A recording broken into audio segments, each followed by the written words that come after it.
You know what I love about Nazis? You never feel bad killing them.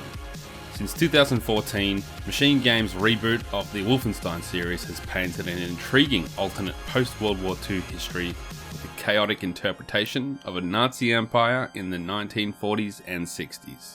Youngblood throws us forward 2 decades into 1980 France, where the resistance is still fighting and struggling.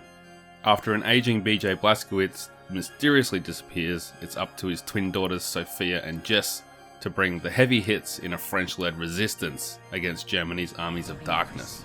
Here you'll play as one of the young sisters, either with a friend, a random match player, or the AI controlling your sibling throughout the campaign. The sisters' movement and shooting feels great, with a double jump adding an extra element of platforming and puzzle solving. The main difference compared to controlling BJ is you can only dual wield pistols this time around, which makes the sisters feel less powerful, and even this ability is one you unlock through one of the new skill trees. Youngblood leans into these RPG elements with a level progression system and the freedom to upgrade abilities and weapons with skill points and in-game currency. This gives you a carrot on the stick as you eye off the next character improvement to change the way you approach combat. The weapon variety is the same as past Wolfenstein games, only you can unlock the ability to keep and upgrade the heavy weapons the enemies drop.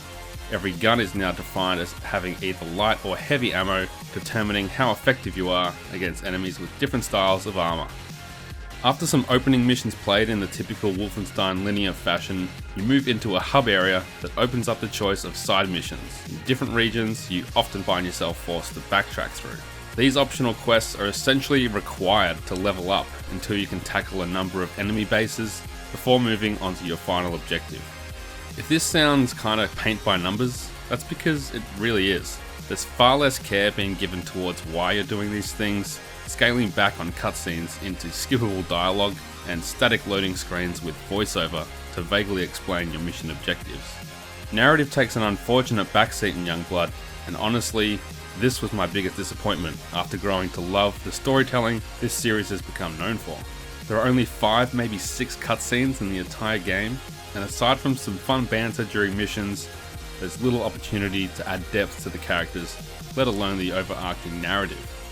Side missions seem to exist only to pad out the playing time and help you level up until you can get past the grind walls. They add little to no substance to the story, with generic and thin objectives like find the missing resistance fighters or steal the research data. Despite giving you the freedom to explore suburbs of Paris, there are no areas with NPCs to bring the city to life. This is just another disappointment after past Wolfenstein games have given us a chance to occasionally walk amongst the inhabitants of this alternate universe and see how they live. As much as Youngblood falls short of the franchise's heights, it is available at the cheaper and appropriate price point of $48 Australian.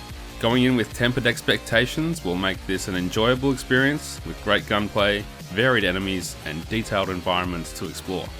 The difficulty has been dropped since the new Colossus, but missions with no checkpoints and a challenging final boss could prove frustrating for some. I finished Youngblood in just under 14 hours, having done 48% of the side missions. Thanks to the Deluxe Edition's Buddy Pass, I was able to play the majority of the campaign with a friend who didn't have to buy the game. And when you're killing Nazis, it's always good to have company. While it might not be the game that everybody wants it to be, Youngblood is worth your time for fans of the franchise with open minds to experience its world through a multiplayer lens. For more video game coverage, you're already in the right place with the 8-Bit Collective.